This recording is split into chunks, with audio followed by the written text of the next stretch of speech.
I'm Terry Dezek. I'm at Jennifer and Dennis Brock's their typewriter, elderly typewriter festival. And I mean, this is so exciting because these, I remember these from the past, where you don't come to the end, you have to actually change, you have to physically do all the things that now, you're so used to doing. It doesn't even have a 1 on this typewriter, you have to go to the L.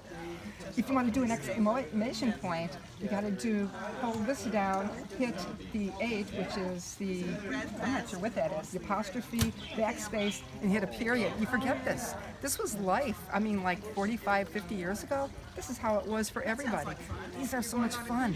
You got to try it sometimes. This is like a blast from the past.